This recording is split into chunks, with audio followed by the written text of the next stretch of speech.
ای خداوند، در این شب طولانی از خانواده من محافظت کن.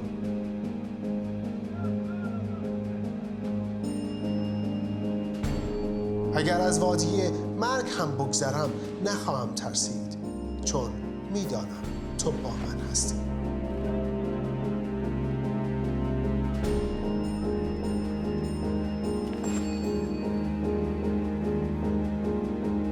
و سلامتی و امنیت تو بر این خانه باشد.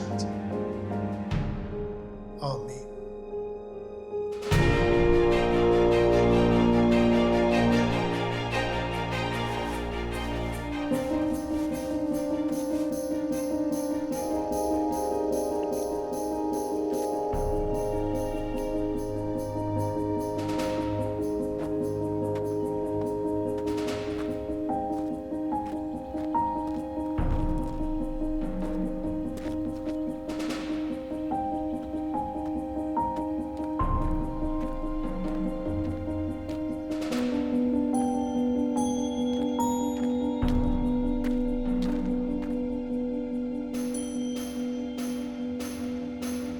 منافقه څه دي؟ ته دا منافقت دا کارونه نه پرېږدې.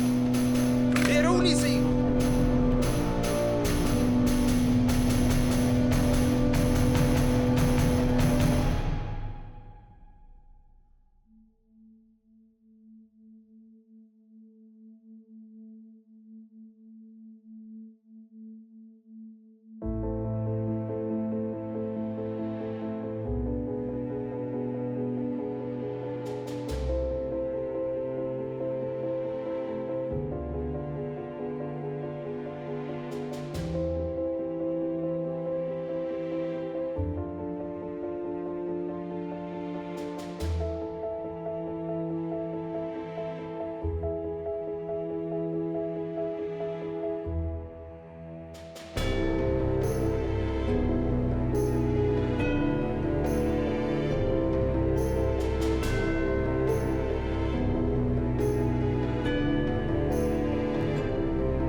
A menudo contrasto el hecho de que mi esposa creció como hija de un pastor y yo como un niño pagano. Y ella, desde una edad temprana, sabía quién es Jesús y podía cantar los cantos y citar las escrituras. Cuando ella tenía 6 años de edad, sabía que quería ser misionera en el extranjero. Pero yo venía de una familia en la que cuando papá y mamá tenían 7 niños, pasaban a dejarnos a la escuela dominical y a la iglesia para poder tener un par de horas libres. Las estadísticas del área rural de Kentucky, donde yo crecí, mostraban en la década de 1950 que el condado donde vivía era un 110% bautista. Y para cuando llegué a la universidad, todos me preguntaban, ¿qué vas a estudiar? y les decía que iba a predicar y ser un pastor. Ni siquiera había leído la Biblia. Lo único que sabía del libro era que es el libro de Dios y que hay que hacer lo que Dios dice. Cuando llegué a Mateo 28, ese era un punto muy emocionante para mí, porque decía, id a todo el mundo. Y yo pensé, qué lindo sería eso. Me puedo escapar de las colinas y los valles de Kentucky. Pero no tenía ni idea de cómo se lleva a cabo eso. Y Dios sabía que yo necesitaba tanta ayuda que no estaba recibiendo de mis profesores y no la estaba recibiendo de mis libros de bosquejos de sermones. En mi segundo año de universidad, Dios me envió a Ruth. Le pedí que se casara conmigo y por alguna razón descabellada, aún no entendida ni por Dios ni por el hombre, ella me dijo que sí. Si sus padres hubieran podido, creo que habrían puesto un póster de Se Busca en el correo. Muerto o posiblemente vivo. Como siempre, mi mamá lo sabía todo. Ella sabía lo que estaba pasando. Nick dijo, papá, nos queremos casar. Y mi papá me volteó a ver a mí, ni siquiera volteó a ver a Nick y me dijo, Ruth, ¿qué de tu llamado a misiones? Así que confirmé, le dije, papá, para allá es donde vamos Nick y yo. Y dijo, tienen mi bendición. Yo sentí que ese fue uno de los momentos más espirituales y más lindos para ser bendecidos, porque nuestro llamado era similar. Hice mis prácticas de enseñanza ese semestre, planeé mi boda, gradué de la universidad, nos casamos y servíamos en una pequeña iglesia donde comenzamos a aprender a vivir juntos, pero también a cómo pastorear juntos. Pastoreamos un par de iglesias pequeñas y entramos al sueño americano, donde teníamos una buena casa y tuvimos a nuestro segundo hijo. Nuestra casa estaba al lado de la iglesia, así que había gente que tocaba la puerta a las 6 de la mañana preguntando, Pastor, ¿quiere tomates? Esa gente nos ayudó a crecer y nos permitieron cometer muchos errores, pero la pasamos muy bien y fue una gran experiencia al comenzar nuestra vida juntos. En mi iglesia tuvimos un obrero que vino de Bangladesh y que es bien conocido en Kentucky para un fin de semana misionero, y yo sentado al frente de la iglesia como el pastor, cuando se dio la invitación después de que habló el misionero, simplemente dije, Dios, ¿por qué he pospuesto esto? Fue un poco extraño para la iglesia ver a su pastor pasar al frente al altar, pero en el momento que llegué al altar, allí venía Ruth por el otro pasillo de la iglesia, con nuestro niño en sus brazos y con lágrimas, por supuesto, rodando por sus mejillas, y me ve y me dice, es tiempo, este es el momento para ir.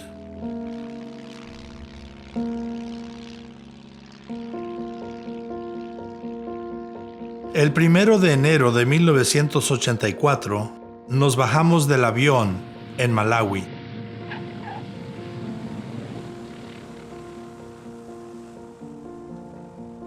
Entramos a nuestro apartamento. Por supuesto, un par de focos no funcionaban y naturalmente, Nick extendió su mano para quitar el foco.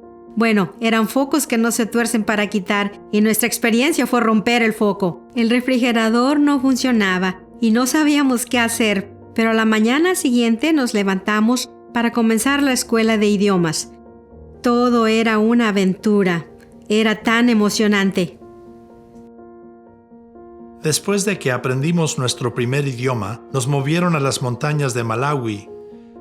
Y mientras comenzábamos con un segundo idioma, manejábamos montaña abajo e íbamos a la costa, al lago Malawi. El lago Malawi tenía olas tan grandes como las olas del mar y los niños corrían y surfeaban con sus propios cuerpos mientras se juntaban grupos grandes de gentes. ¿Y qué haces con eso? Haces lo mismo que en Kentucky, lo que sabes hacer, y relatas la historia de Dios. Comienzas con Génesis y le mezclas tu propia historia. Y empiezas a hablar de Jesús, como a la 1 de la mañana y nadie se ha movido y llegas a la crucifixión. Y la gente está llorando. Tú sabes, medianoche, 1 de la mañana. Y llegas a la resurrección y es como si ellos mismos hubieran participado en remover la piedra.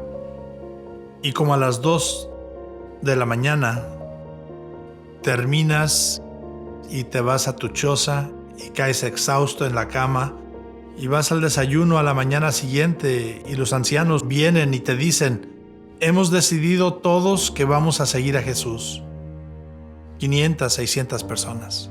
Compartíamos de Cristo donde fuera que estuviéramos y veíamos a personas verdaderamente creer. Era un sueño hecho realidad. Estar en Malawi, yo pensé, aquí es donde quiero pasar el resto de mi vida. Gracias, Dios, por traernos aquí.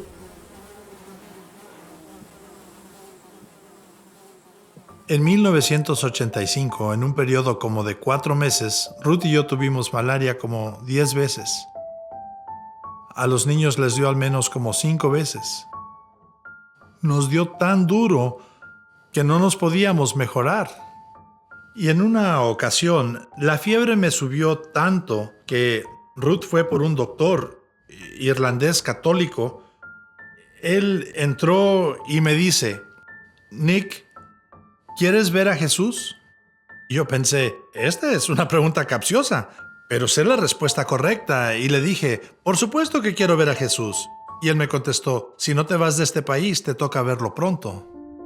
Recuerdo estar sentada a la mesa en la cocina cuando el doctor nos dijo, saben que se tienen que ir.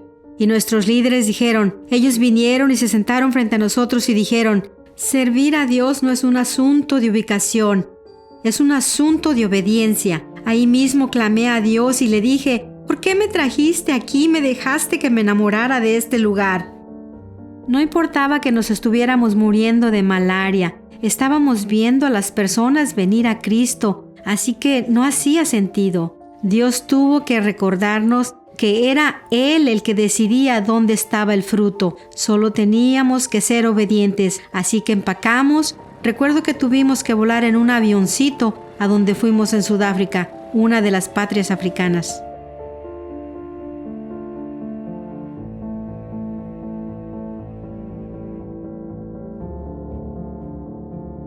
Por los próximos 6 o 7 años, vivimos en la encrucijada de la segregación racial, el apartheid. Nunca había conocido el racismo como el que vi ahí.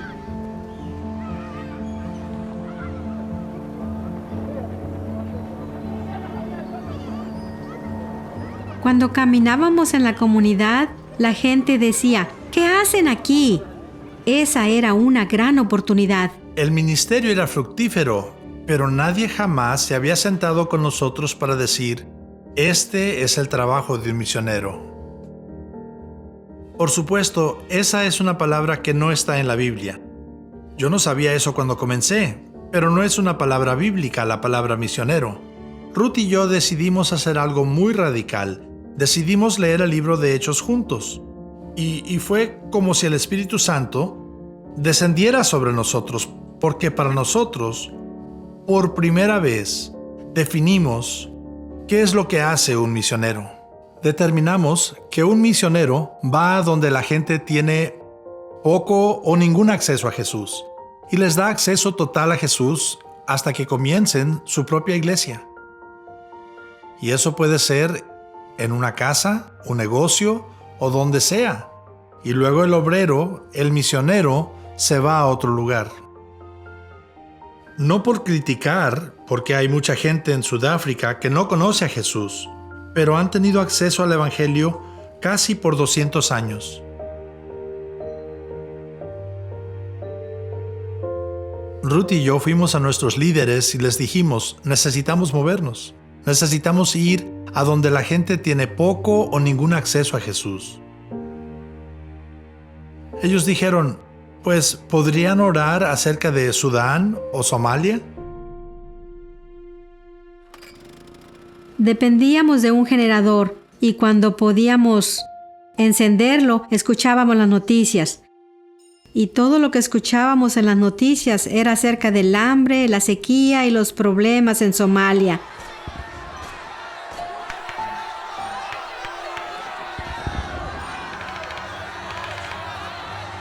Y sonó el teléfono y era nuestro liderazgo y dijeron, ¿todavía están pensando en serio en que se quieren mover? Y nosotros dijimos sí. Y ellos dijeron, vengan en 3 semanas, estamos listos para que vean las oportunidades que tenemos, ya sea en Sudán o en Somalia.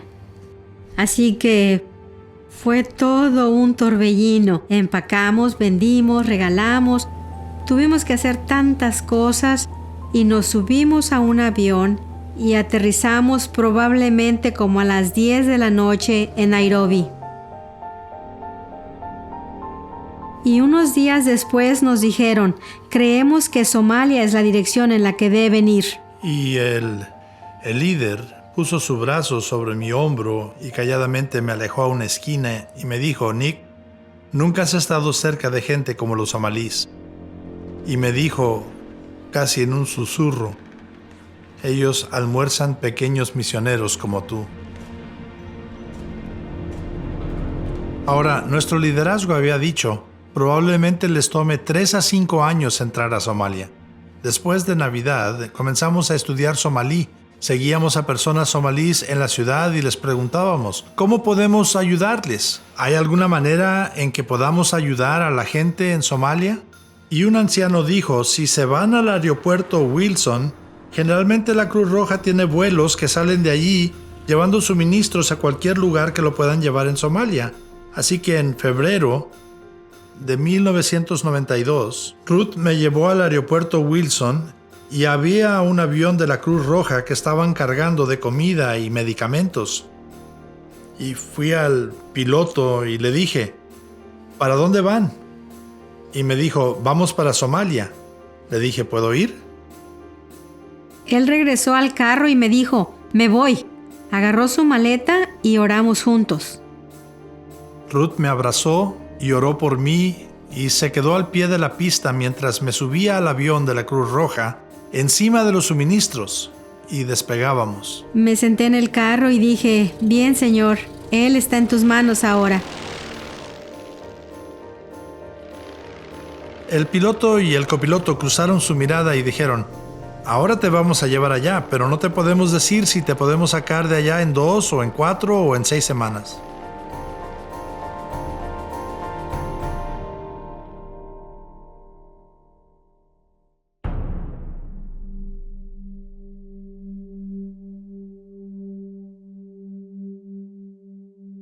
Cuando llegué al aeropuerto y atravesé lo que haya sido aquello, saben, un cuasi gobierno, no hay alimento, no hay agua, no hay electricidad. Parece no haber esperanza. En todas partes a donde iba había minas y gente estaba siendo balaceada sin razón alguna. Fue como haberme subido en un avión en el Nuevo Testamento y bajarme del avión en el Antiguo Testamento, como haber volado al infierno. En Kenia tenía unos amigos que eran creyentes y me dijeron de un orfanatorio y que iban a tratar de enviar un mensaje al orfanatorio, que si podía visitarlos y tener una idea de cómo sería trabajar en Somalia. Conecté con las personas del orfanatorio y al día siguiente me llevaron al orfanatorio. De repente, al abrir las hojas oxidadas de un portón de acero y entrar, había 50 o 60 niños allí. Estaban saludables, tenían sonrisas en sus rostros, entonaban cantos, pero todos dormían en el suelo y tenían solo un baño y la comida que pudiéramos encontrar. Íbamos al mercado todos los días para buscar suficientes vegetales y algunos restos de carne o algo para cenar. Y de repente escuché gritos. Volteé a ver sobre la cuesta y ahí venía un convoy como de 15 camionetas y recuerdo que era como que mi alma cantaba, llegó la ayuda, por fin está llegando la comida, ya viene la medicina. Y llegaron los vehículos al pueblo, 15 camionetas, y traían metralladoras de calibre 50 soldadas atrás. Esos tipos traían lanzacohetes y AK-47, y sus rostros eran duros como granito. Las gentes comenzaron a rodear las camionetas con lo que tuvieran y a cambiarlo por unos paquetes. Y dentro de un paquete redondo, enredado en lona, lo que había adentro era cod. Y los somalíes lo mastican, y es como, no sé, 50 veces más fuerte que la anfetamina. Y yo creí que la ayuda había llegado, con comida y ropa y medicamentos. Y en lugar de eso, somalíes que no pueden comprar comida, casi están cambiando sus niños para conseguir este narcótico. Mi tercera noche allí le dije a Dios, si quieres este lugar, te lo puedes quedar. Cuando leí aquello de Mateo 28 que decía, id a todo el mundo, no creo que incluiste lugares como este.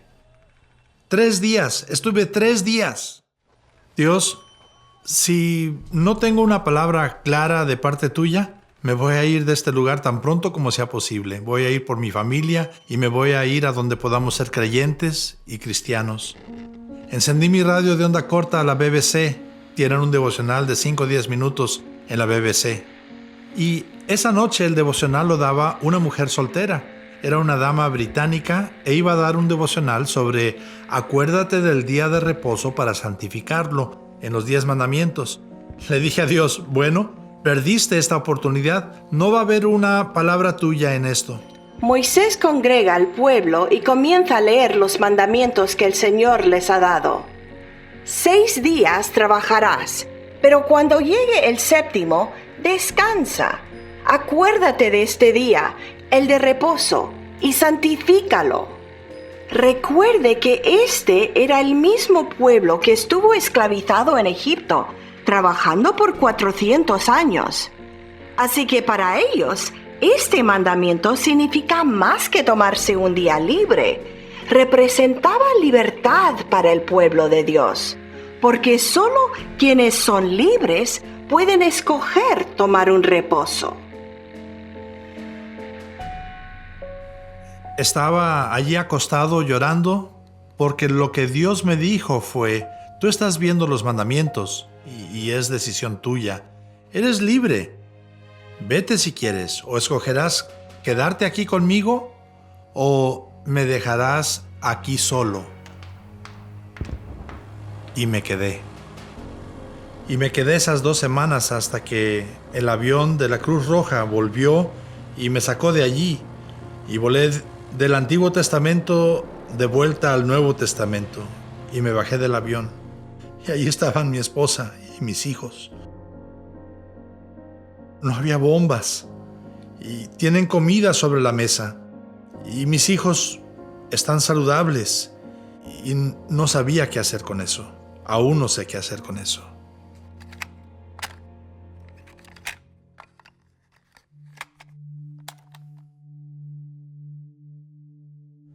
Poco después, la Organización de las Naciones Unidas llevó una delegación de personal a Mogadiscio para ver si había algo que se pudiera hacer, y escogieron como a 40 o 60 de nosotros para ir con esa delegación.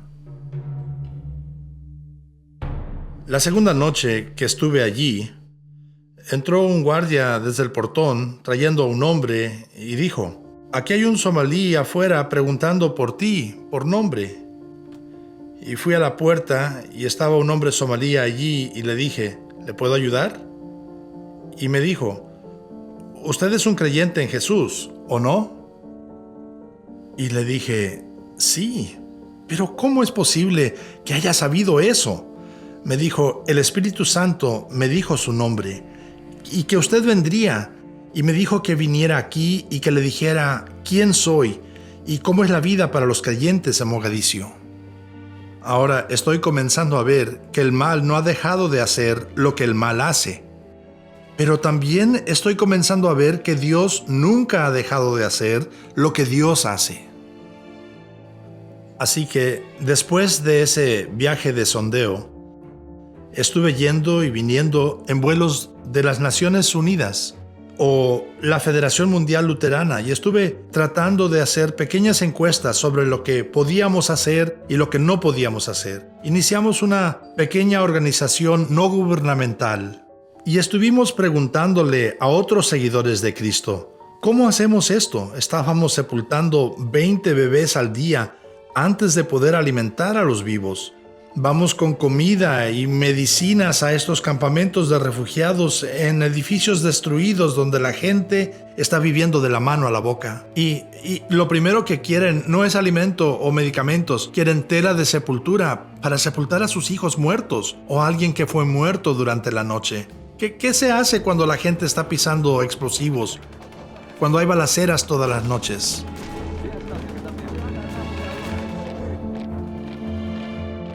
Hicimos eso por 3 años hasta 1994, cuando uno de mis mejores amigos en nuestra mesa directiva misionera me dijo, Nick, no sabemos cómo hacer lo que estás haciendo. No hemos hecho este tipo de trabajo en los países como Somalia.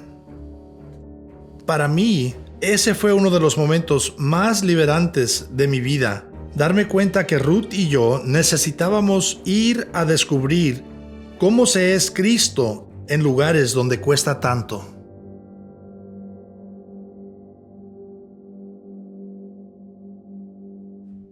Había un pastor que venía de Europa y otro obrero como nosotros, quienes vinieron a decirme, 4 creyentes somalíes nos han pedido participar de la cena del Señor.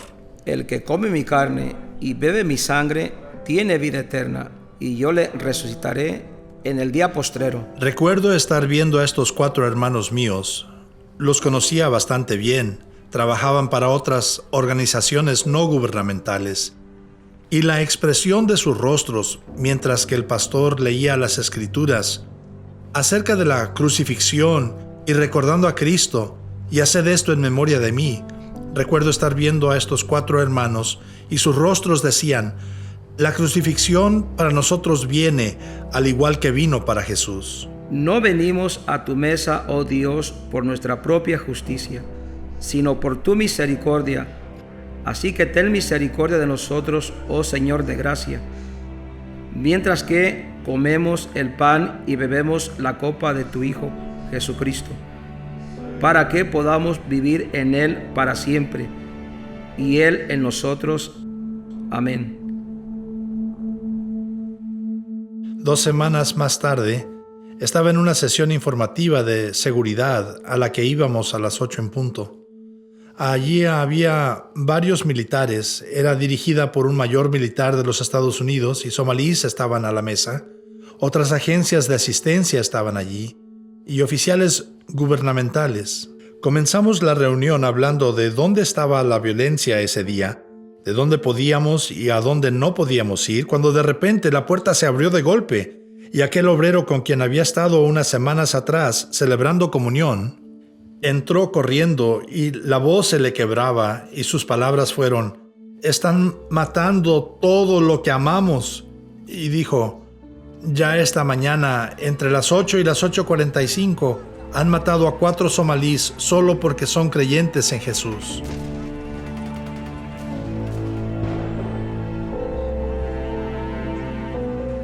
Cuando salí de esa reunión como 30 o 40 minutos después, me comuniqué por radio con mi equipo y comprobé que los 4 que habían sido muertos eran los 4 con quienes habíamos tomado comunión hace apenas un par de semanas.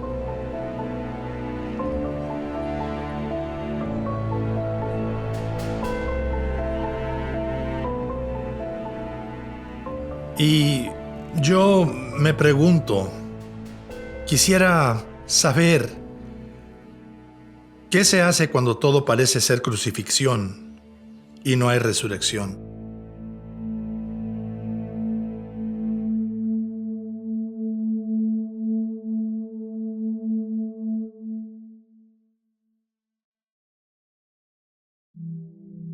Después de la muerte de nuestros hermanos cristianos, regresé a Kenia con un corazón apesumbrado, pero no teníamos idea de lo que venía. Era la semana de resurrección y nos estábamos alistando como familia. Era durante el tiempo en que las nubes comienzan a formarse y sabíamos que la temporada de lluvia estaba por llegar. Se siente bochornoso y pesado el ambiente. Un grupo de amigos de nuestros hijos habían venido a pasar la noche del sábado con tío Nick y con tía Ruth, un gran lugar donde pasar un buen tiempo. Nos sentábamos a comer y reír y ver películas y cosas así. Y esa noche llovió.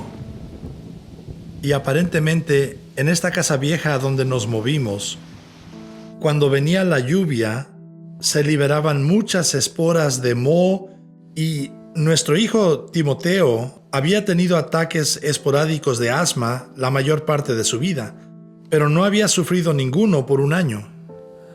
Era como la 1 cuando escuché ese sonido horrible que había escuchado desde que él tenía 7 años.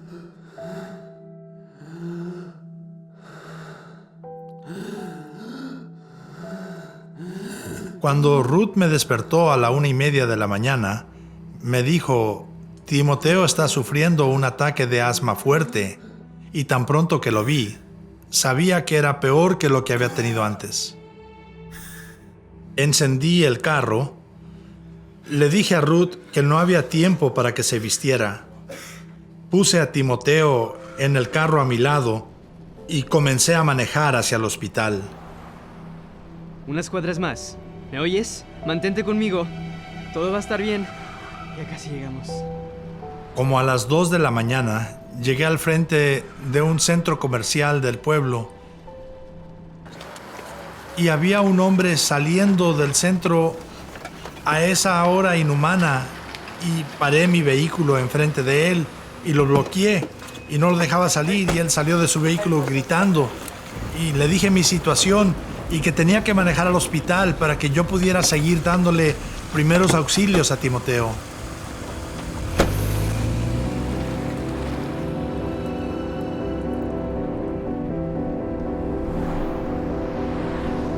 ¡Vamos! ¿Ya mero llegamos?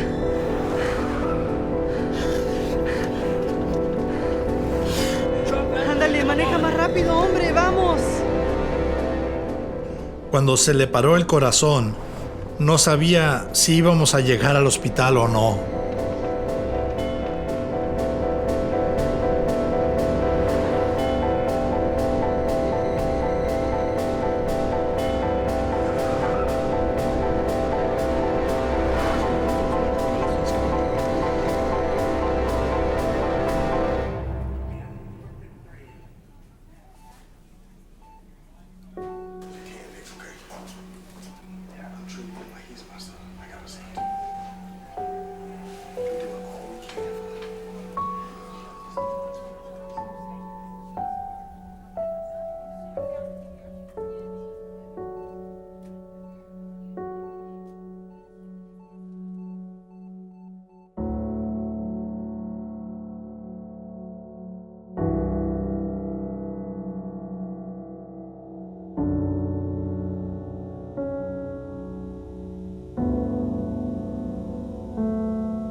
El día que Timoteo murió, volvimos a casa y era domingo de resurrección. Me parecía increíble cómo la resurrección cambió el significado de todo para mí. Y una cosa que seguía diciéndole a Dios era: Señor, si te dolió tanto así, ¿cómo pudiste aguantar dejar a Jesús en la cruz? Ruth y yo sabemos que por cada resurrección hay una crucifixión. Y nuestros corazones ciertamente fueron crucificados cuando perdimos a nuestro hijo, especialmente en Domingo de Pascua, cuando debíamos estar celebrando la resurrección. Después del servicio, que había sido tan poderoso, recuerdo que en cierta forma había sido más fácil caminar acá abajo, teniendo a Timoteo con nosotros una última vez, pero la caminata para subir de este lugar fue terriblemente difícil, en un sentido, sabiendo que aunque creemos tan fuertemente en la resurrección, que verdaderamente dejamos a Timoteo por última vez.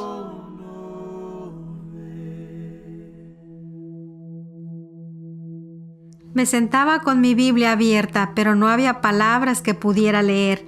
Leía un versículo y lo único que podía hacer era gritar por ayuda.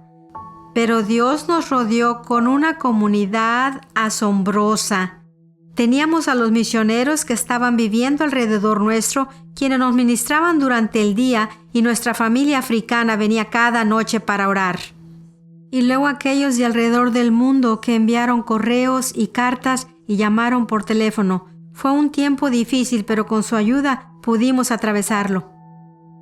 Veíamos lo que era la oscuridad. Habíamos visto la oscuridad en Somalia y ahora de repente la veíamos de cerca y en nuestra propia familia y no queríamos estar ahí. Las miradas de las gentes eran como si no se hubieran llevado a su hijo a África, todavía estaría vivo. A Dios le tuvo que doler poner a Jesús sobre la cruz, pero lo hizo. Él escogió hacerlo. Yo no escogí entregar a Timoteo a Dios. Así que trajo un nuevo significado de quién Dios es y lo que Dios hace. Y a lo largo de todo esto seguía oyendo: no voy a desperdiciar nada de esto. No voy a desperdiciar nada de esto. Reconocemos que como familia, si la resurrección no es real, somos los más dignos de conmiseración por los riesgos que hemos tomado en los lugares que nuestros hijos han tenido que vivir. Pero si la resurrección es real, entonces eso cambia todo. Y cada costo vale la pena.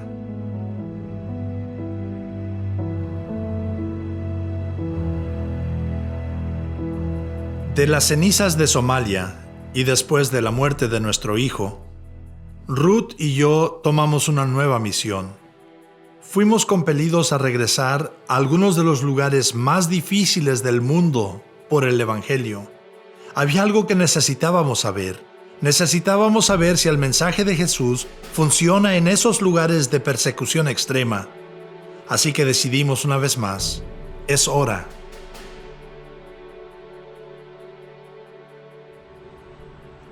Así que Ruth y yo fuimos otorgados licencia para desarrollar recursos, para ir globalmente a hablar con creyentes en persecución, a tratar de encontrar herramientas, ir a donde los creyentes no solo han sobrevivido, sino que han florecido en medio de la persecución. ¿Qué podrían enseñarnos sobre el trabajo en el Cuerno de África, en Asia Central, en lugares verdaderamente difíciles? En Somalia creíamos que ellos necesitaban agua, comida, refugio y educación, pero a menudo cuando se les pregunta cuál es su necesidad más grande, dicen: solo necesitamos que alguien nos escuche. La primera vez que iba a hacer un viaje, iban a ser como de 5 o 6 semanas, yendo como a 5 o 6 países. Nunca habíamos hecho esto antes. Nadie nos había enseñado a hacer esto antes. No sé cuántas veces no teníamos ni idea de cómo íbamos a conseguir una entrevista con quien fuera en un país. Y el Espíritu Santo traía a la persona correcta en el momento correcto, o alguien decía: oí de ustedes, vengan. Yo les dije: oigan, no estoy aquí tratando de escribir artículos sobre ustedes para hacer que su persecución empeore. Nosotros hemos venido de Somalia. Hemos visto a una generación entera de creyentes exterminados. Mataron el 100% de ellos. Y Ruth trabajaba en comprar boletos y conseguir visas y todo lo que se requiere para poder ir a esos países. Y mi vuelo salía a las 5 en punto en el primer viaje y ella consiguió nuestra última visa a las 3 en punto ese día, y recuerdo haber aterrizado en invierno en Moscú, en la antigua Unión Soviética, y allí comenzó el peregrinaje de sentarnos a los pies de creyentes viviendo en persecución y de pedirles, enséñenos. Esas primeras historias que Nick escuchó nos cambiaron radicalmente. Sabíamos que no íbamos a ser los mismos jamás. Pero lo que nunca le dije a nadie es que yo no buscaba herramientas. Realmente iba para ver si Jesús es quien Él dice que es. El asunto ya no era que si el gobierno funciona o si las Naciones Unidas funcionan o si lo militar funciona. Eso había sido contestado muy claramente. Ellos no tienen soluciones eternas. Me estaba haciendo la pregunta, ¿funciona Jesús?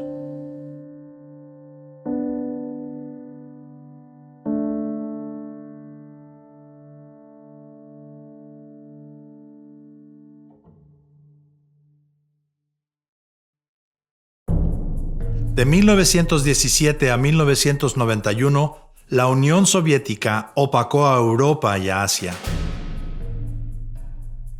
Ahora, un ateísmo militar estaba al centro de la ideología soviética y hubo persecución desenfrenada por generaciones.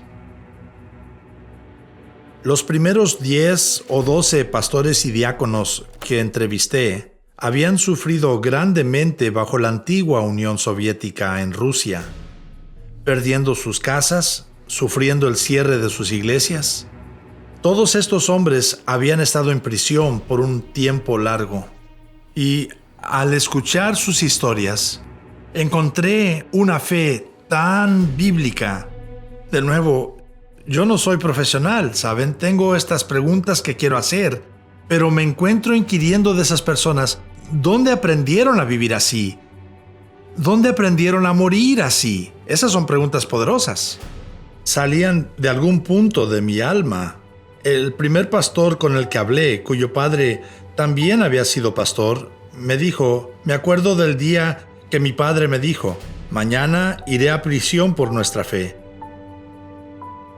Ahora, por toda esta área, los comunistas colgaban hasta la muerte familias enteras y rehusaban negar a Jesús. Me dijo, si mientras estoy en prisión escucho que mi esposa y mis hijos fueron colgados hasta la muerte, en lugar de negar a Jesús, voy a ser el hombre más orgulloso de la prisión. ¿Dónde encaja eso? ¿Qué hago con eso? Estoy casi tan aturdido por el amor y la fe como estaba aturdido por la incredulidad y el odio. Ninguna de estas cosas encaja en mi vida. Y escuché este tipo de historias una y otra vez. El padre del siguiente pastor también había sido pastor, y él habló del día cuando los comunistas arrestaron a un número de pastores líderes y los echaron en la prisión.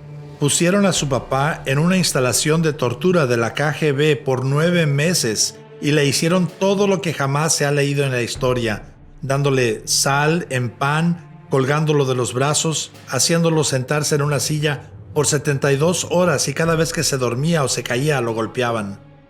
Un guardia era particularmente brutal. Le traía un pan tostado cada día para el desayuno con materia fecal del guardia en el pan. Habló de cómo por un año entero nunca pudo ver a su padre, sin saber realmente si su papá estaba vivo o muerto, solo porque era el pastor de la iglesia.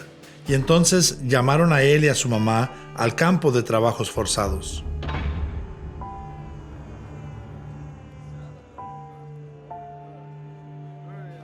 Y en esa prisión de trabajo forzado había 1,200 criminales.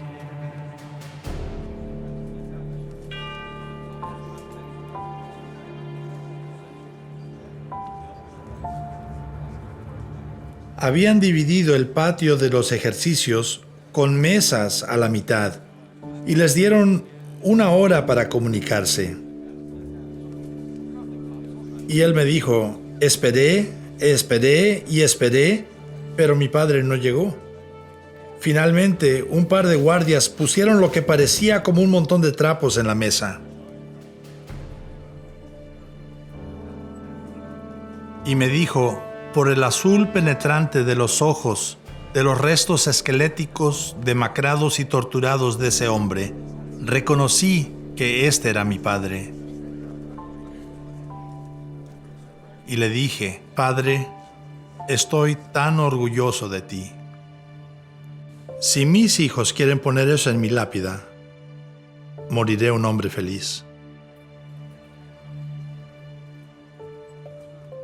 Pero mi mamá sabía lo que mi padre querría más que nada, así que sacó un Nuevo Testamento de bolsillo y rápidamente trató de dárselo a mi padre. No fue lo suficientemente rápida y el guardia lo vio, lo tomó y lo reconoció por lo que era. Gritaba de manera que todos pudieran oír. Mujer, ¿que no sabes que es por tu Dios y este libro que tu esposo está aquí y en estas condiciones? ¿No sabes que puedo matarlo? Puedo matarte a ti y puedo matar a tu hijo y probablemente reciba una promoción por ello. Y él me dijo, mi pequeña madre miró a ese hombre poderoso y le dijo, Señor, usted puede matar a mi esposo, me puede matar a mí y hasta puede matar a mi hijo, pero nunca nos podrá separar del amor que es en Jesús. Y me dijo, estaba tan orgulloso de mi madre.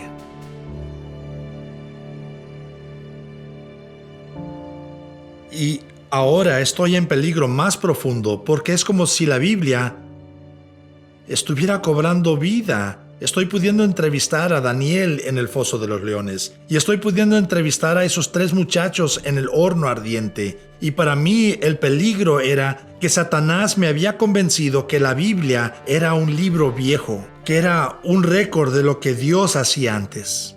Pero llego allí y me encuentro con que Dios está haciendo hoy exactamente lo que ha hecho por miles de años, aún antes de que la Biblia fuese impresa. Y de repente, si la Biblia está en el tiempo presente activo y yo solo la estoy practicando en el tiempo pretérito, ¿qué dice eso acerca de mi fe, y mi país, y mi iglesia, y de mi denominación? Y después de como 2 días de entrevistas, se me acerca y me dice, Nick, me dio gran gozo que yo estaba sufriendo por Jesús en mi país para que tú pudieras tener más libertad de compartir a Jesús en Kentucky. Y le contesté, no. Y apagué mi grabadora, puse mi pluma en mi bolsillo, cerré mi libreta y le dije, no voy a dejar que me pongas esa carga encima. Jamás sería posible pagar eso.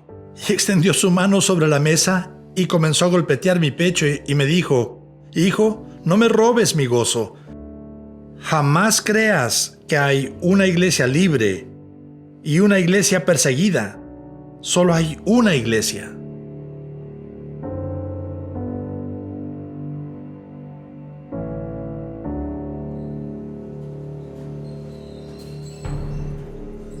Después de un viaje de 5 horas, llegamos a una casa pequeñita. Un hombre anciano nos encontró a la puerta y si tuviera que adivinar su edad, diría que tenía 100 años. Al comenzar a entrevistarlo supe que tenía 63 años de edad. Él me dijo, Nick, pasa, siéntate aquí, siéntate en esta silla. Este es el lugar donde yo estaba parado enseñando la Biblia cuando fui arrestado y enviado a prisión por 17 años. Saben, yo he estado en África por 2 décadas y no me quiero sentar en esa silla. Me quiero sentar en otro lugar. Pero hizo que me sentara allí y comenzó a relatarme su historia. Que él era un ingeniero y su esposa era maestra y sus hijos iban a la escuela de gobierno. Y él trabajaba en una fábrica de gobierno. Me dijo cómo por un periodo de tiempo los pastores fueron comprometidos y las iglesias fueron cerradas. Así que un día, con temor y temblor, este hermano, a quien ahora estoy escuchando decir su historia, le dijo a su esposa, ahora, no te enojes conmigo. No creas que soy un estúpido. Sé paciente conmigo. nuestros hijos están creciendo sin enseñanza religiosa. Yo no soy pastor, esta no es una iglesia, pero ¿qué pensarías si me reuniera con los niños 1 o 2 veces por semana para leerles la Biblia? Ahora, su esposa había estado orando por años que él fuera el líder espiritual. Dicen en África, el hombre es la cabeza, pero la mujer es el cuello, y ella puede voltear la cabeza para donde quiere. Así que él comenzó a leer la Biblia a sus hijos, aunque al principio hacía un trabajo terrible. Pero con el paso del tiempo, ellos comenzaron a aprender las historias y a decírselas entre ellos y a interactuar con las historias. Los vecinos pudieron observar esto y vinieron a este hombre de Dios y le dijeron, ¿podemos venir a estudiar la Biblia contigo? Y él les dijo, momento, no, yo no soy pastor, no he recibido entrenamiento, esta no es una iglesia. Les dijo, solo cantamos y oramos y hablamos de la palabra. Y ellos dijeron, eso es todo lo que queremos hacer. Cuando este pequeño grupo de casa creció a ser de 75 personas, la KGB llegó durante un servicio de adoración y arrestaron al hombre de Dios desde el mismo lugar donde yo estaba haciendo la entrevista.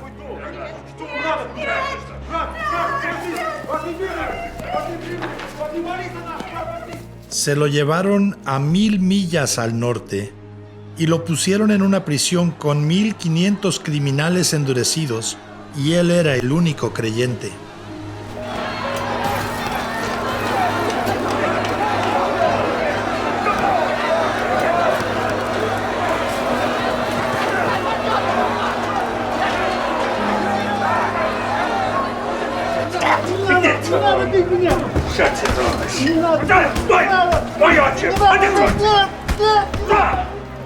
Escuchando su historia, no pude evitar preguntarle abruptamente cómo pudo soportarlo, cómo sobrevivió, qué fue lo que hizo.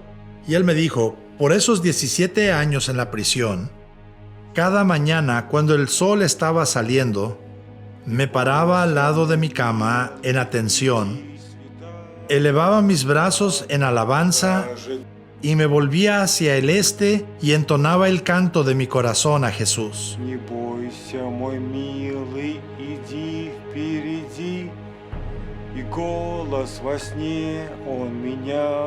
¿Saben ustedes lo que hacían el resto de los prisioneros cuando el hombre de Dios comenzaba a hacer eso?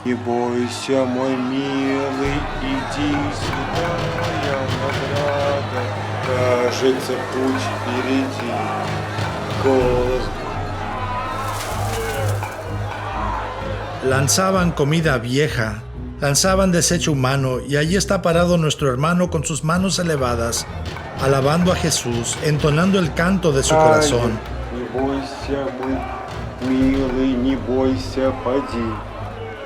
Y me dijo, Nick, cuando podía encontrar un pedazo de papel, un carbón, un pedazo de lápiz, me apuraba a llegar a mi jaula, mi celda, y escribía todos los versículos y las historias bíblicas que podía recordar. Tomaba esa ofrenda escritural y la encajaba lo más alto que pudiera en uno de esos pilares de concreto. Pero cuando los guardias lo veían, leían lo que decía, lo hacían pedazos y me golpeaban por escribir esos versículos de la Biblia.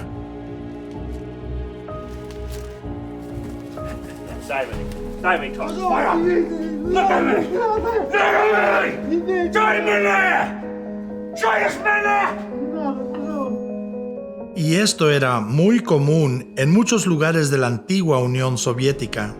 Llegó el día cuando decidieron quebrantarlo y trajeron a una mujer criminal del tamaño y forma parecido al de su esposa, y vistieron a esa mujer criminal en la ropa de su esposa y la arrastraron frente a su celda con su rostro vuelto y se la llevaron a un cuarto de tortura. Любимая! Прости меня, любимая, я тебя люблю! Бренда, я тебя люблю, прости! Él escuchó por 3 días y 3 noches mientras la abusaron y la torturaron y la mataron. Я больше так не могу, Господи, пожалуйста.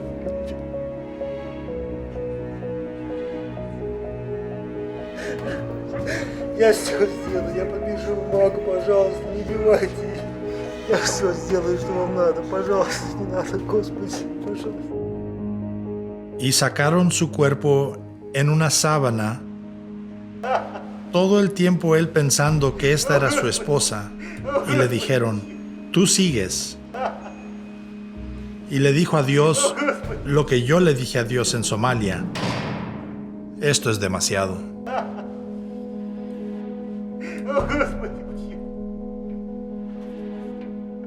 Y se sentó a un lado de la cama, se dio por vencido, llamó a los guardias y les dijo, ustedes ganan. Lo único que querían que hiciera era firmar un documento donde decía que no era un seguidor de Jesús y que estaba siendo pagado por gobiernos occidentales para derrocar a la URSS. Si lo firmaba, lo dejaban ir. Les dijo, escriban el documento, les firmo lo que quieran. Se sentó a un lado de la cama en completa desesperanza de su alma. A la mañana siguiente, los guardias llegaron con la confesión. Había cambiado de opinión, su decisión estaba hecha. Les dijo resueltamente, no voy a firmar eso. Y le dijeron, ¿qué te pasó? Les dijo, el Espíritu Santo de Dios permitió que mis oídos escucharan las voces de mi esposa, mis hijos y mi hermano, mientras que oran por mí. No solo sé que mi esposa está bien físicamente, también sé que espiritualmente todavía camina con el Señor. Y se volvió a los guardias y les dijo, sálganse de mi celda. Сломать? Ну не сломаете! Не буду подписывать, не буду! Нет! Пошли вон! Пошли из моей камеры вон! И ты уходи отсюда! Пошли вон! Не буду! Me dijo, Nick, 2 semanas más tarde, en el patio de los ejercicios estaba una hoja entera de papel y tirado al lado estaba un lápiz y yo sabía que el Espíritu Santo lo había dejado allí para mí.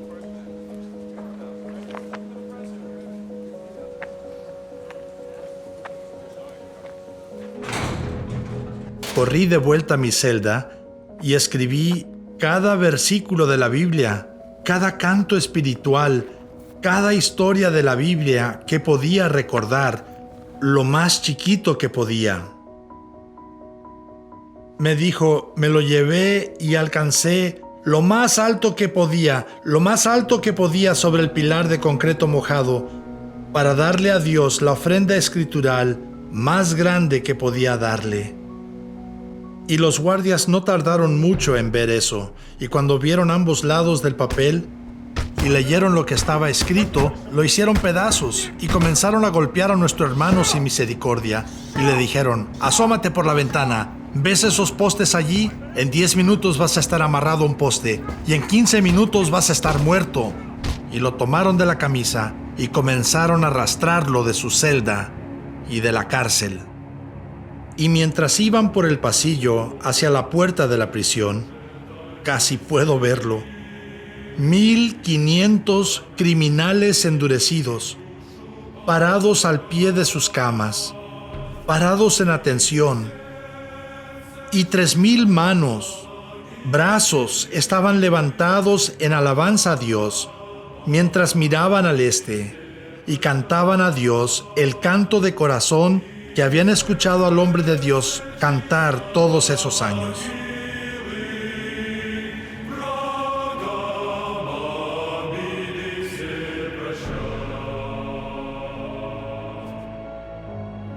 ¿Puedes imaginar cómo sonaba ese coro a Dios?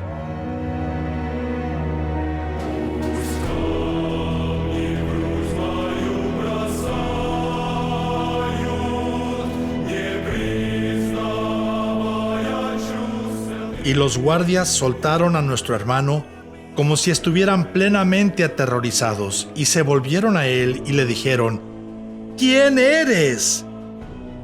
Y les dijo, soy el Hijo del Dios vivo y su nombre es Jesucristo. Yo tengo un doctorado. ¿Qué pudiera enseñarle a este hombre sobre el reino de Dios? О Боже, Боже, дай Jesili, ya dušu palažu za njih.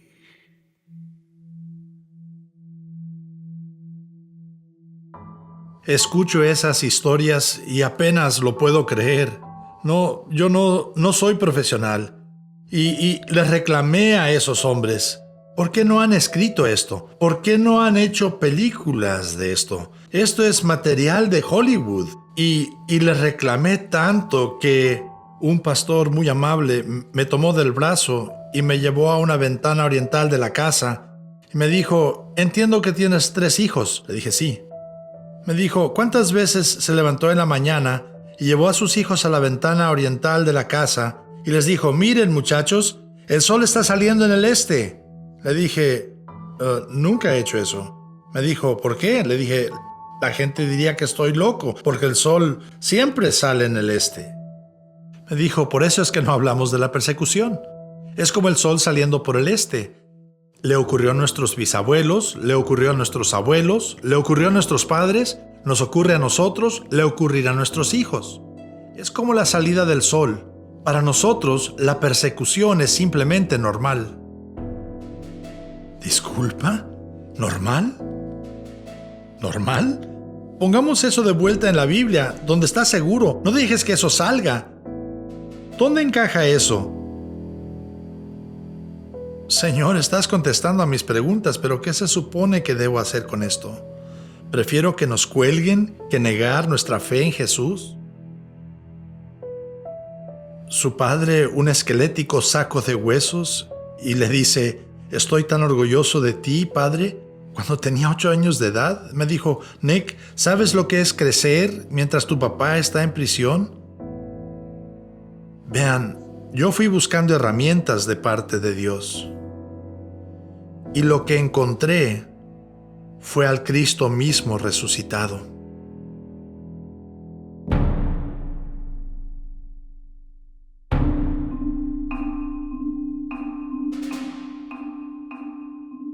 Y luego nos fuimos a China. Por los últimos 60 años la iglesia había florecido en medio de persecución y represión. Recuerdo que es el único lugar en el mundo donde jamás he sentido el choque cultural. Tenía un poco de tiempo mientras que esperaba que llegara un guía que me llevaría a una iglesia que se reunía en una casa. Me dijeron que fuera a cierta ciudad, a cierto mercado de carne y que alguien me abordaría. Saben, yo estoy acostumbrado a carne y papas como en Kentucky. Entré al mercado y la única comida que reconocí fueron caballitos de mar. Y me sentía tan alto, y a donde fuera creo que la gente pensaba que les iba a dar mal de ojo, especialmente las mujeres mayores. Cuando me veían, escupían al suelo y me hacían sentir que no era bienvenido. El guía me tocó el hombro y me dijo, vente, súbete a la combi. Y me llevaron a 18 horas de allí.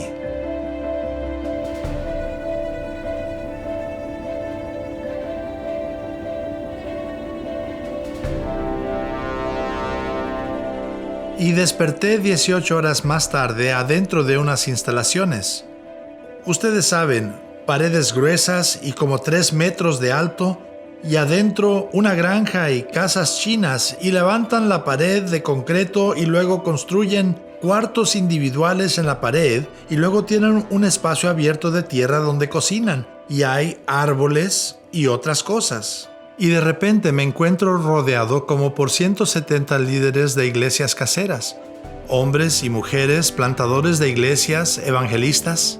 Por 4 semanas en China, la mayor parte del tiempo dormí en una cama como así de grande y casi cada noche con 3 o 4 chinos.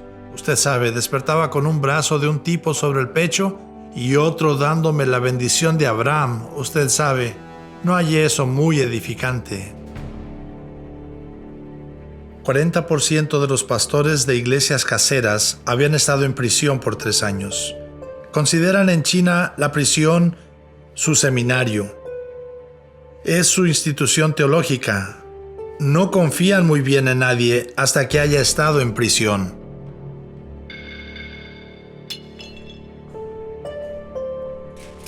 Me decían, Dr. Nick, nuestro seminario en China es la prisión. ¿Cuántos grados académicos le gustaría recibir?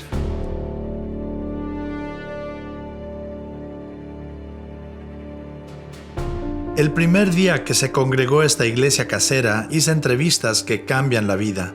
Después de esas 3 entrevistas, como 10 horas, el líder me dijo, bien, Nick, ya no más entrevistas. Y yo pensé, oh no, mi corazón se detuvo casi. Y cuando él vio mi cara, se rió y me dijo, no te preocupes, estamos aprendiendo tanto de ti que queremos que hagas el resto de las entrevistas enfrente de los 150, 170 personas que están aquí. Y le dije, me parece muy bien. Y me pusieron en una plataforma como así de alta con mi intérprete y comencé a entrevistar a las personas delante de los demás. Yo quería que me dijeran sus historias, pero ellos dijeron, no, espera, necesitamos saber algo de ti primero. Ahora, este era el grupo más grande. Tenemos que saber. Les dije, ¿qué es lo que necesitan saber? ¿Ha llegado Jesús a los otros países o solo ha llegado a China hasta ahora? Eso es estar aislado. Eso es estar incomunicado. No creo que los creyentes de las iglesias caseras en China jamás lleguen a ser bautistas, porque cuando les dije que Jesús sí ha llegado a otros países, bailaron y cantaron, se abrazaron y besaron unos a otros como por 15 minutos, tan emocionados de que Jesús hubiera llegado a nuestro país. Entrevisté a un hermano y a una hermana que medio redimieron el tiempo, pero nada cerca de la calidad de lo que había hecho por 12 horas en ese cuarto callado. Saben, no estaba muy contento con Dios y me bajé de la plataforma y me dijeron, ¿a dónde va? Y en mi mente, yo quiero llegar a la cama antes que lleguen los otros 4. Me preguntaron, ¿a dónde va? Les dije, parece que no voy a ningún lado mientras me subo a la plataforma. Me dijeron, ¿sabe? Le hemos contado, le preguntamos si Jesús ha llegado a otros países y nos dijo que sí. Y le preguntamos si son perseguidos como nosotros. Le queremos preguntar de nuevo sobre creyentes en otros países y cómo son perseguidos. Y decidí decirles lo que había ocurrido a los creyentes somalíes y cómo habían sido exterminados. Y mientras les hablaba sobre lo profundo de la persecución, 170 personas se quedaron sentadas como si estuvieran hechos de piedra. Ninguna expresión, ni un ruido, nada. Y yo pensé, vaya, esto fue un éxito. Y me bajé a tropezones de la plataforma y llegué al cuartito pequeño y a la camilla pequeña y me quedé dormido. Como hasta las 6 de la mañana, oí gritos y lamentos y ruido y pensé, oh no, hay demasiada gente aquí, la policía de seguridad nos encontró, los van a meter a todos en la cárcel y a mí me van a echar del país. Y así que salgo corriendo de mi cuartito y no hay policías. No hay nadie extraño, solo están todos estos hermanos y hermanas sentados y acostados en el suelo y están con las manos sobre sus cabezas y sobre su pecho y meciéndose y lamentándose. Y vi esta escena y fui a donde estaba mi intérprete y le pregunté, ¿qué es lo que está pasando? Y me dijo, Nick, solo escucha lo que están diciendo. Y le dije, yo no hablo chino, no tengo idea. Me dijo, solo calla por una vez. Me llevó de la mano y comenzamos a caminar entre las personas y podía escucharles clamar. Y estaban clamando, Somalia, Somalia, Somalia.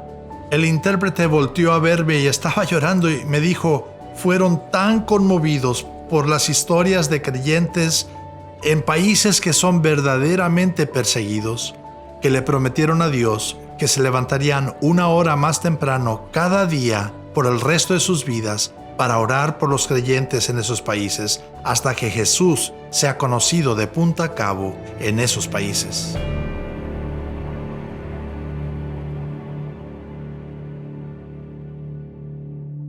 Saben, solo había como 400 a 700 mil personas que eran consideradas creyentes en varias iglesias y denominaciones cuando el comunismo vino a China en 1948.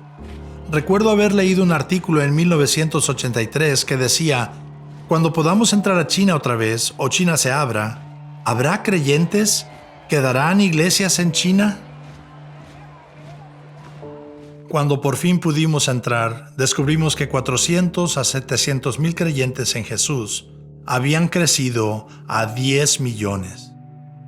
Habían aprendido no solo a sobrevivir en persecución, sino a florecer en medio de ella. Esta no es una iglesia secreta.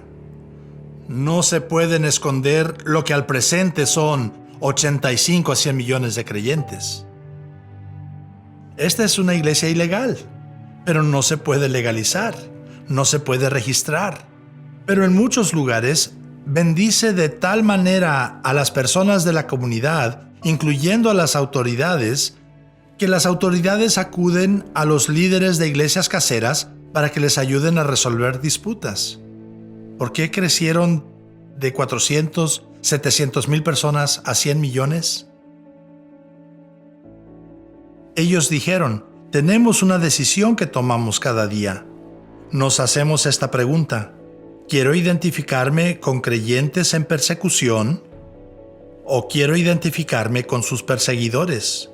Y cuando les pregunté cómo determino con quién es que me estoy identificando, ellos respondieron: si compartes a Jesús con alguien más hoy, o te lo quedas para ti mismo.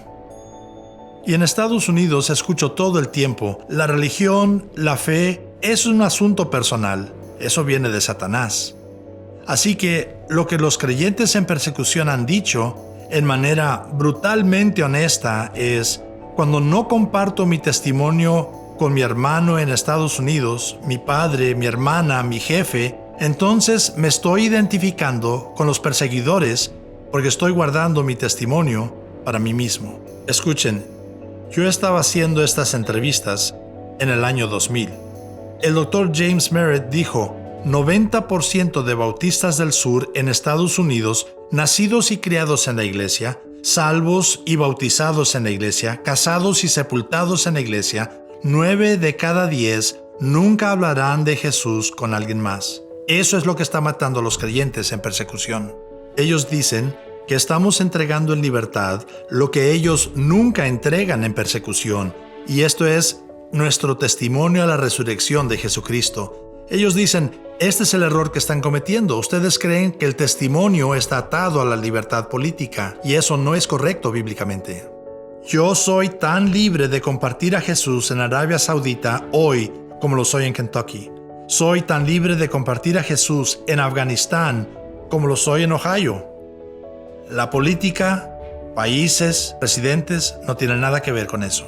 Dios ha dicho: eres libre y debes compartir el evangelio con todos. Y cuando somos obedientes y ejercitamos nuestra libertad, entonces tenemos el valor de sufrir las consecuencias. Este mandamiento representaba libertad para el pueblo de Dios, porque solo quienes son libres pueden escoger tomar un reposo. Me gustaría decirles del hombre más fuerte que creo que jamás he conocido. No lo debo ubicar más que decir que fue en Asia Central, porque vive en uno de los lugares más difíciles de la tierra.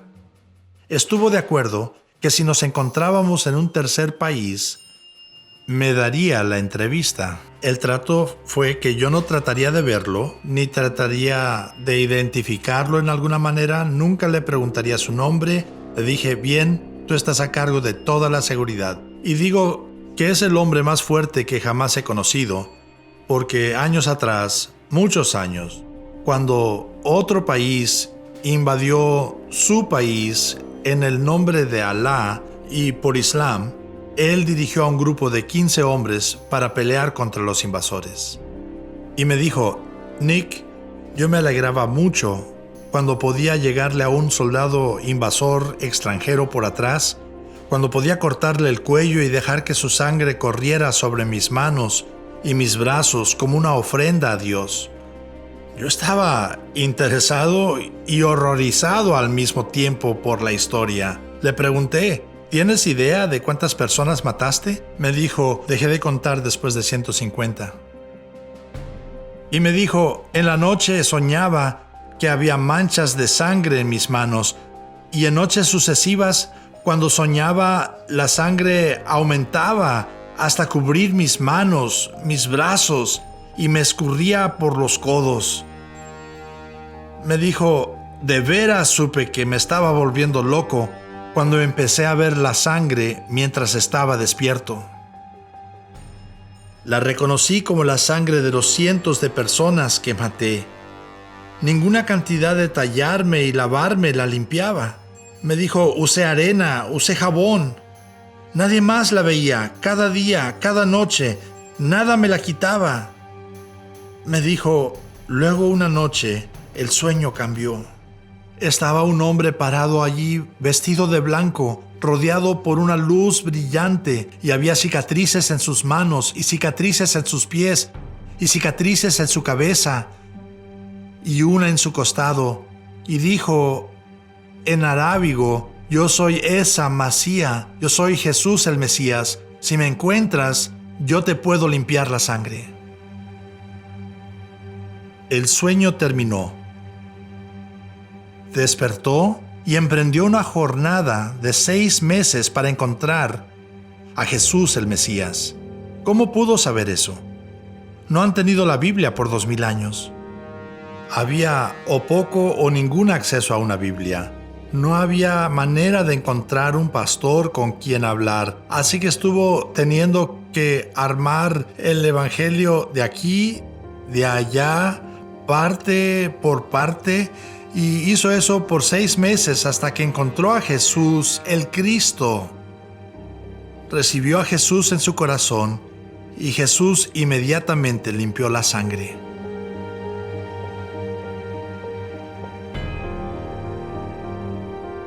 Él quería que sus otros compatriotas tuvieran a Jesús como él tenía a Jesús. Y comenzó a pasar Biblias de contrabando a su país y porciones de la Biblia y películas de Jesús.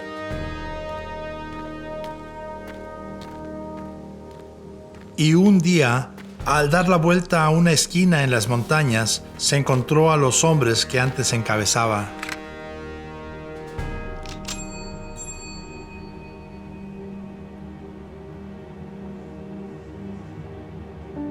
Estaban buscando al antiguo jefe.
Y entre esos 15 hombres estaba uno que era un seguidor secreto de Jesucristo.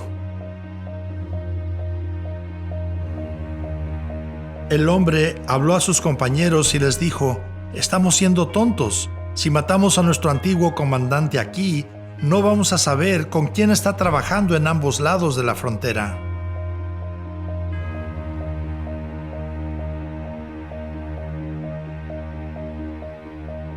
Dejen que me lo lleve al pueblo más cercano y que se reponga, y entonces pueden venir y torturarlo poco a poquito para exponer a los traidores a Islam en ambos lados de la frontera.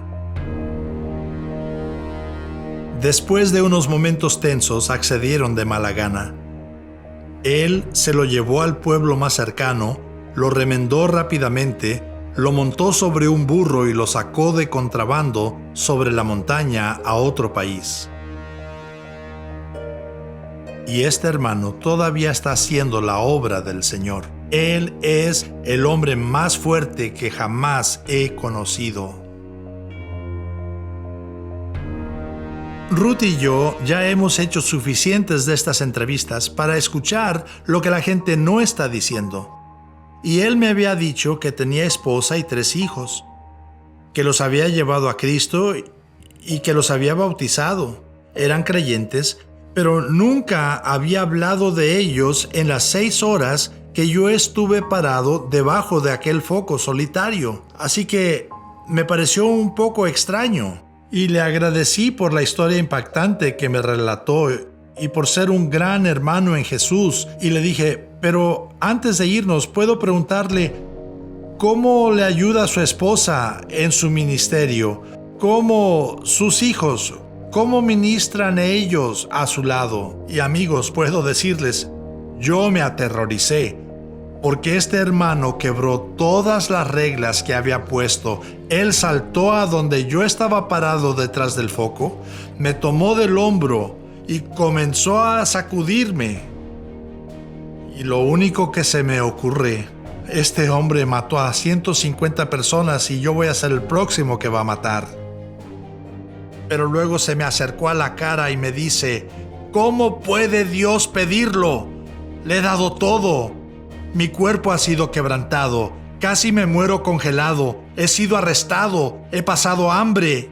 Y me dijo, cuando me acuesto en la cama en la noche, lo que más temo es que Dios pueda pedir el mismo sacrificio de mi esposa y mis hijos. Y me miró y me preguntó, Nick, ¿cómo puede Dios pedir esto de mí? ¿Qué le podía decir? Le platiqué de Timoteo, cómo había muerto en Kenia, que lo sepultamos allí. Le dije, mi esposa está en Kentucky y ella está a salvo y un hijo está en la universidad y el otro está con mi esposa ahora. Yo nunca he vivido como tú, pero solo tengo que hacerte una pregunta y es, ¿vale la pena Jesús? Y le pregunté, ¿vale Jesús más que tu vida? ¿La vida de tu esposa y la vida de tus hijos? Y el hombre más fuerte que jamás he conocido me envolvió en un abrazo y les digo, era como un halcón con puro músculo y se limpió las lágrimas como enojado y me alejó de sí y me dijo, voy a envolver a mi esposa y a mis hijos. Tengo que envolverlos en lo que estoy haciendo por el reino de Dios, porque Jesús lo vale.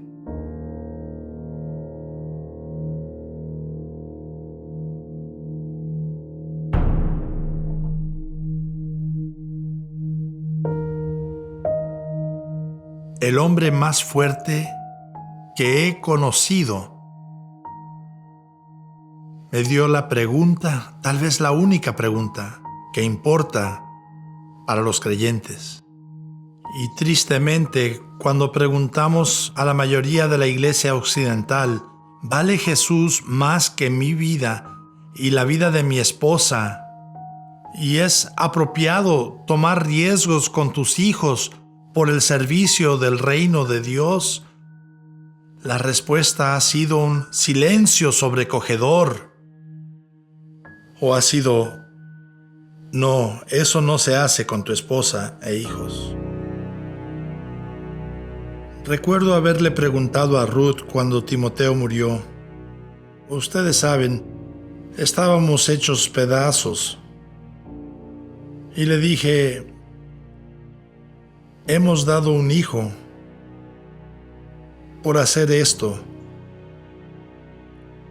¿Arriesgamos a nuestros otros 2 hijos?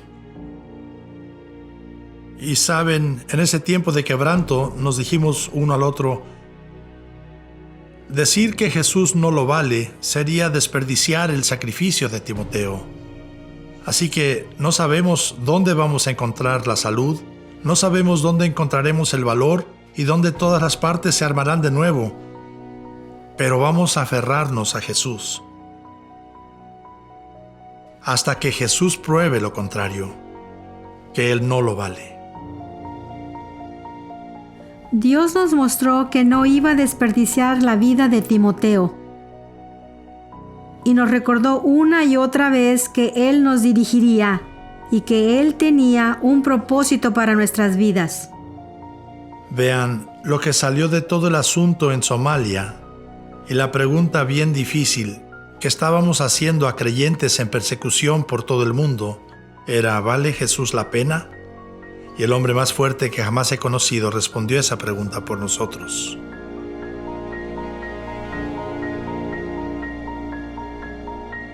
Y aquel hombre de pie entre 1500 criminales empedernidos, con sus manos elevadas y su rostro hacia el este, entonando el canto de su corazón a Jesús, Él nos probó que Jesús lo vale. Ese bulto esquelético de pastor torturado por la KGB y su hijo de 8 años tomando su mano y diciendo: papá, estoy tan orgulloso de ti. Esa familia está diciendo: Jesús lo vale. Sabíamos el riesgo, sabíamos el costo. Pero la vida y muerte de Timoteo valió la pena, porque la vida de Cristo y su amor lo valen. Quiero preguntarle a mi iglesia en los Estados Unidos y a mi familia en el occidente y a las iglesias que nos aman a Ruth y a mí: ¿verdaderamente vale Jesús la pena? ¿Qué riesgos estamos dispuestos a tomar por el reino de Dios? Y sabemos que para llegar a la resurrección casi siempre está precedido por una crucifixión. Pero si la resurrección es cierta, eso lo cambia todo. Y el Evangelio continúa siendo autenticado, por lo que los creyentes están dispuestos a sufrir por la causa de Jesucristo.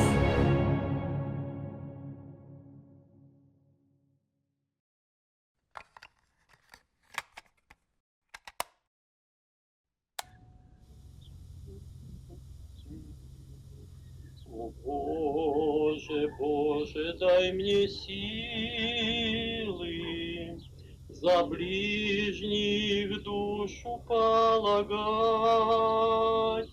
и в сердце вечно до могилы врагам обиды все прощать.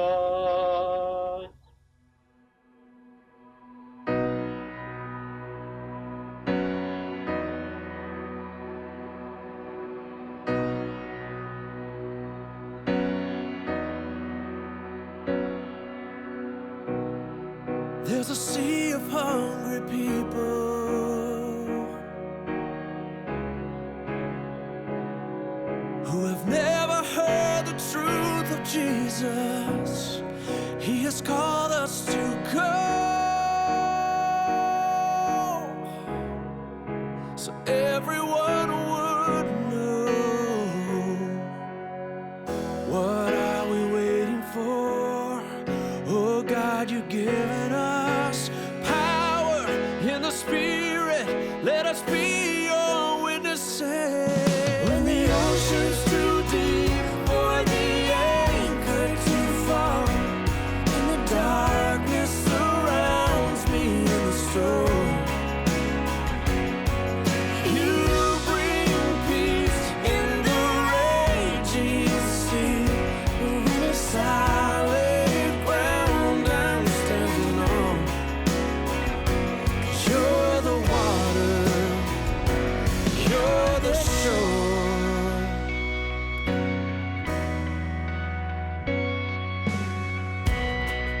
In the face of every trial,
when the ocean's too deep for the anchor to fall, and the darkness surrounds me.